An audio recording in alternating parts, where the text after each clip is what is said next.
So, this is the fourth lesson in chapter 7, which for us is ancient Rome, and it's called A New Religion, Christianity. And you see a picture here, and the caption says, in this sculpture, Jesus restored sight to a blind man.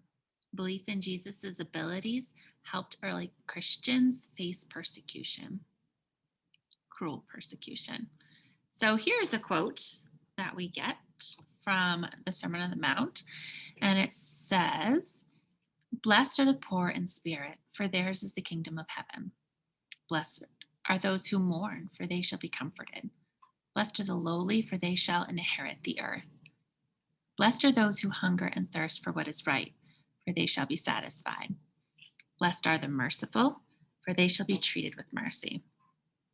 Blessed are the pure in heart, for they shall see God.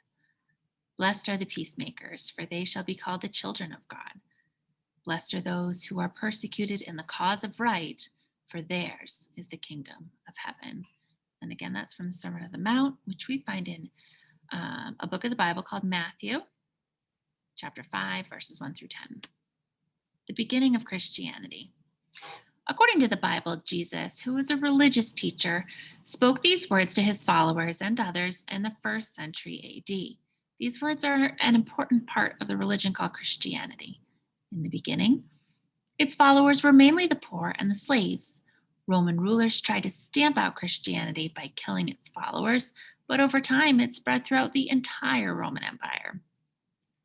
Christianity was one of many religions in the vast Roman Empire. It's part of what makes it an empire. The empire contained many lands with many different languages and customs and religions. The Romans were originally very tolerant towards the people in these lands. They allowed them to follow their own religions. But the conquered people had to show loyalty to the Roman gods and, of course, to the emperor. The Romans conquered the Jewish homeland of Judea in 63 BCE, so back when they were still a republic. At first, they respected the Jews' right to worship their God. But many Jews resented foreign rule, and some believed that a Messiah or a Savior would come and bring justice and freedom to the land. As opposition to Roman rule grew, the Romans struck back with harsh punishments. In 37 BCE, the Roman Senate appointed a new ruler of Judea named Herod.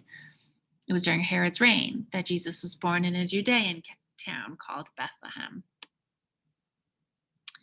Most of what we know about Jesus' life is found in the New Testament, a part of the Christian Bible. After Jesus died, his disciples, or the followers of his religion, told stories about his life and teachings. Between 40 and 70 years after his death, 4 stories of his life were written from oral traditions.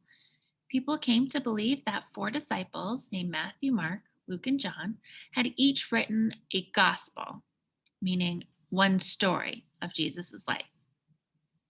We know little of Jesus' childhood and youth, except that he grew up in Nazareth. He learned to be a carpenter and began teaching when he was about 30 years old. For 3 years, Jesus traveled from place to place, preaching to Jews who lived in the countryside of Judea. Much of what he taught was part of Jewish tradition in which he had been born. Like all Jewish teachers, Jesus preached that there was only one true God. According to the Gospels, Jesus taught that God was loving and forgiving.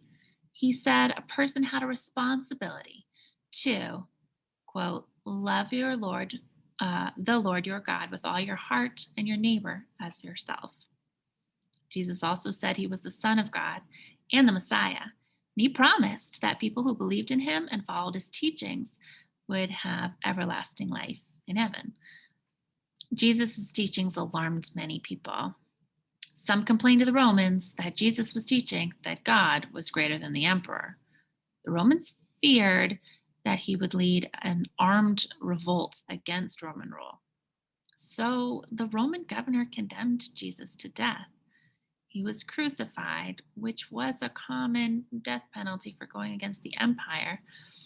He was put to death by being nailed to a large wooden cross. And according to the Gospels, Jesus rose from the dead, and he spoke to his disciples, telling them to spread his teachings.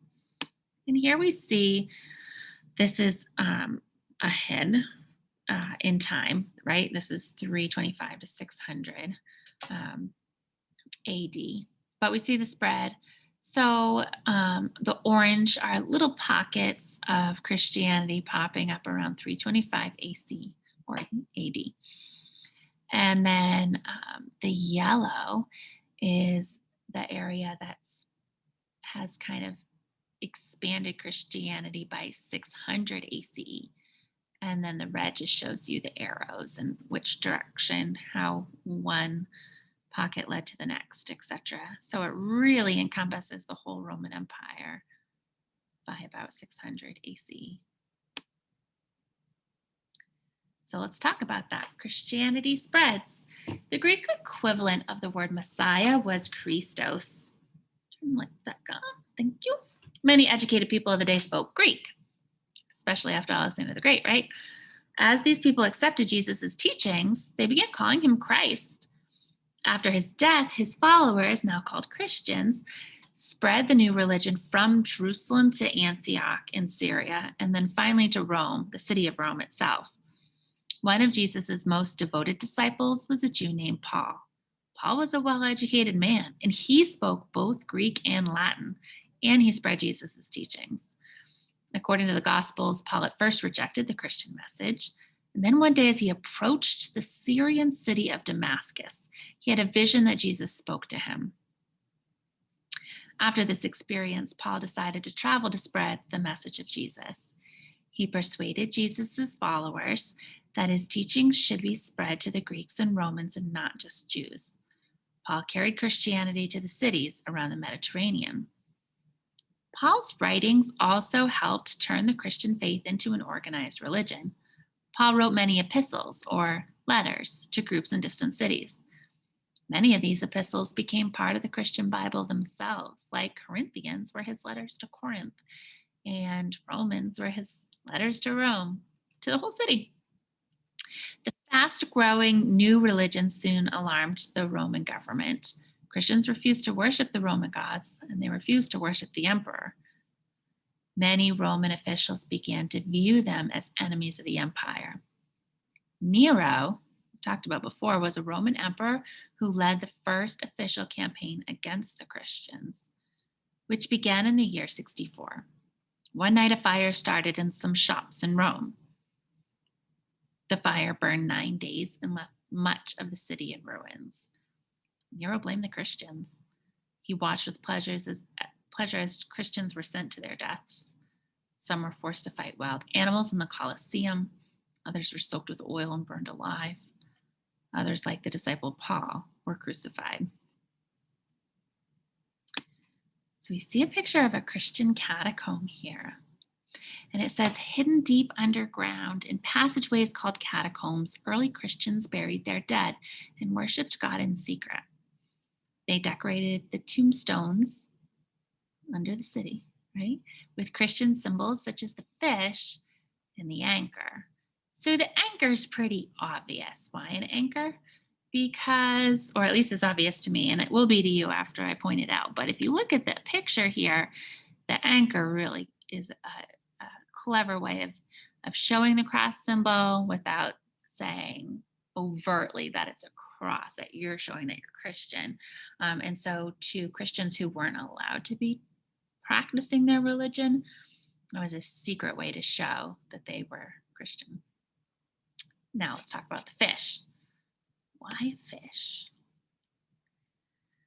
The sign of the fish, a secret symbol that Christians used to identify one another, was a simple image of a fish.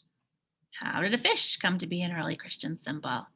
Each letter of the Greek word for fish, which is zichkis, was the first letter of a word in a Greek phrase. The phrase meant Jesus Christ, Son of God, Savior.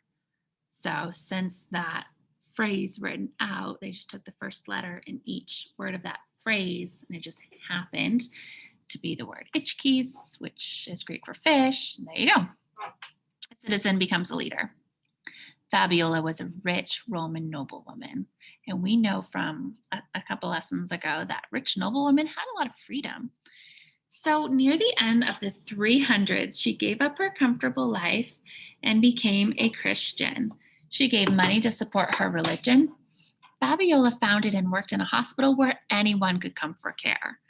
It was the first public hospital in Western Europe.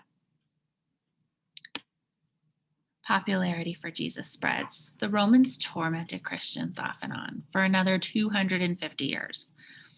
During these years, the Roman Empire began to lose its power. To explain the decline, they looked for people to blame, and they found them among the followers of a new religion, Christianity. As one Roman wrote, if the Tiber River reaches the walls, if the Nile fails to rise to the fields, if the sky doesn't move or the earth does, if there is a famine or a plague, the cry is at once, the Christians to the lions. Like throwing them in the Colosseum, right? Still, Christianity spread through the empire, as we saw on the map. Its message of hope for a better life after death appealed to many. The help that Christian communities gave to widows, orphans, and the poor, remember that hospital?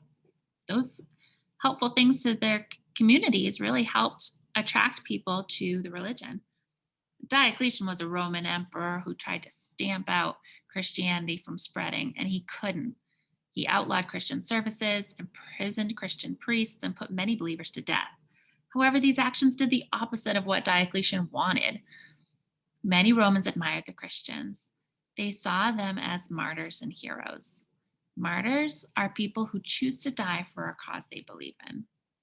By the year 300, about 1 in every 10 Romans had accepted the Christian faith. 1 in 10. It's a big empire, so that's a lot of people. All right. Those are the notes. There's no fill in the blanks. So that is it for today. Jot down what you learned about these people and vocabulary words. That's it.